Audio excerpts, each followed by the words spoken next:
বাংলাদেশে প্রথমবারের মতো সংসদ হতে পারে দ্বিকক্ষ বিশিষ্ট। বর্তমানে ৩০০ আসনের পাশাপাশি ১০০ আসনের একটি উচ্চকক্ষ গঠিত হতে পারে। কিন্তু বড় প্রশ্ন হলো, উচ্চকক্ষ গঠিত হচ্ছে কিভাবে, আর কোন পদ্ধতিতে গঠন করা হলে কে কত আসন পাবে। আজকে আমরা এই পুরো বিষয়টাই হিসেব করে দেখব। গত ১২ই ফেব্রুয়ারি ত্রয়োদশ জাতীয় সংসদ নির্বাচনের দিনই অনুষ্ঠিত হয় গণভোট।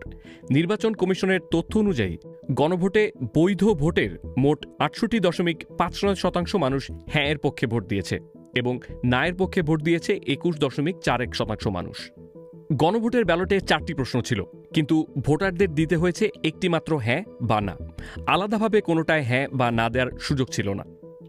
এই ৪টি প্রশ্নের খ প্রস্তাবে সরাসরি বলা হয়েছে, জাতীয় সংসদ নির্বাচনের দলগুলোর প্রাপ্ত ভোটের অনুপাতে ১০০ সদস্যের একটি উচ্চকক্ষ গঠিত হবে এবং সংবিধান সংশোধনের জন্য উচ্চকক্ষের সংখ্যাগরিষ্ঠ অনুমোদন প্রয়োজন।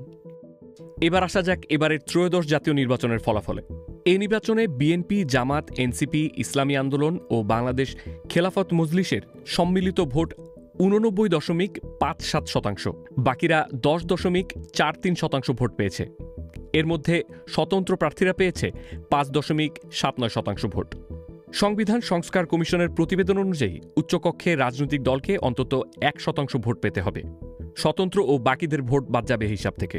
তাই হিসাব নিকাশ করে দেখা যাচ্ছে, স্বতন্ত্র প্রার্থীরা যদি কোনো রাজনৈতিক জোট গঠন না করে তাহলে উচ্চকক্ষে বিএনপি ৫৬, জামায়াত ৩৬, এনসিপি ৩, ইসলামী আন্দোলন ৩ ও বাংলাদেশ খেলাফত মজলিস ২টি আসন পাবে। জুলাই সনদে প্রাপ্ত ভোটের ভিত্তিতে উচ্চকক্ষ গঠনের কথা বলা থাকলেও তাতে নোট অফ ডিসেন্ট রয়েছে বিএনপির। দলটির ইশতেহারে আসন ভিত্তিক উচ্চকক্ষ গঠনের কথা বলা হয়েছে।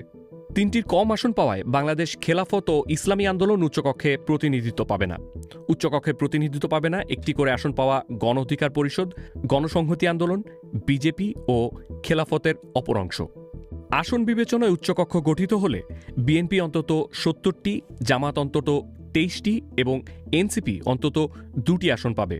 অন্তত বলা হচ্ছে কারণ এখানেও আছে অনেক যদি কিন্তুর হিসাব। স্বতন্ত্ররা জোট করলে এক হিসাব, আর না করলে সেই অংশটি রাজনৈতিক দলগুলোর কাছেই চলে যাবে। এছাড়া ৩টি আসনের কম পাওয়া দলগুলো এক্ষেত্রে উচ্চকক্ষে কোনো আসন পাওয়ার কথা না, ফলে সেই আসনগুলো চলে যাবে বড় দলগুলোর ভাগে। হিসেবে যদি কিন্তু থাকলেও এতটুকু স্পষ্ট যে আসন ভিত্তিক হিসেবে বিএনপির লাভ বেশি। এক্ষেত্রে কার্যত উচ্চকক্ষেও ২/৩ কাছাকাছি শক্তি পাবে তারা। তাহলে কোন পদ্ধতিটি কার্যকর হবে? গণভোটের ব্যালটে সরাসরি বলা হয়েছে ভোটের আনুপাতিক হারে উচ্চকক্ষ গঠিত হবে। অন্যদিকে বিএনপির ইশতেহারে বলা হয়েছে আসন সংখ্যার ভিত্তিতে উচ্চকক্ষ গঠিত হবে। প্রধান উপদেষ্টার বিশেষ সহকারী মনির হায়দার বিবিসি বাংলাকে বলেন, বিএনপি যে ইশতেহার দিয়েছে সেটি কোনো ভোটের মাধ্যমে সরাসরি জনগণের সামনে হাজির করা হয়নি, কিন্তু সংসদের উচ্চকক্ষ আনুপাতিক ভোটের হারে গঠনের বিষয়টিতে সরাসরি মানুষ ভোট দিয়েছে। তার কথার মানে দাঁড়ায়, যেহেতু আনুপাতিক পদ্ধতিতে সরাসরি গণভোটে অনুমোদন এসেছে সেটি প্রাধান্য পাবে। অন্যদিকে আইনজীবী জাহিদ ইকবাল বিবিসি বাংলাকে বলেন, সংস্কার বাস্তবায়ন আদেশেই বলা হয়েছে যে রাজনৈতিক দল বিজয় লাভ করবে তার ইশতেহার অনুযায়ী সুবিধামতো সিদ্ধান্ত নিতে পারবে। যে কারণে বিএনপির যেগুলোতে নোট অফ ডিসেন্ট ছিল সেগুলো তারা বাস্তবায়নে বাধ্য নয়, সেগুলো তারা ইশতেহারও উল্লেখ করেছে। মানে ২/৩ সংখ্যাগরিষ্ঠতা থাকায় বিজয়ী দল চাইলে সংবিধান সংশোধনের মাধ্যমে কাঠামো বদলাতে পারবে। আর এখানেই রাজনৈতিক আলোচনা ডিম আগে না মুরগি আগে পর্যায়ে চলে যাচ্ছে। তো কেন উচ্চকক্ষ এত গুরুত্বপূর্ণ? কারণ উচ্চকক্ষ গঠন হলে সংবিধান সংশোধনের জন্য শুধু নিম্নকক্ষ নয়, উচ্চকক্ষের সংখ্যাগরিষ্ঠ অনুমোদনও প্রয়োজন হবে।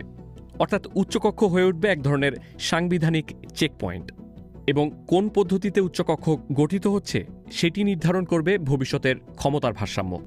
ছোট করে বলতে গেলে উচ্চকক্ষে আসন ভিত্তিক পদ্ধতিতে বিএনপি জোট পাবে অন্তত ৭০টি আসন, ভোটের আনুপাতিক পদ্ধতিতে পাবে ৫৬টি, যেটি পরিস্থিতি অনুযায়ী কিছুটা কম বেশি হতে পারে।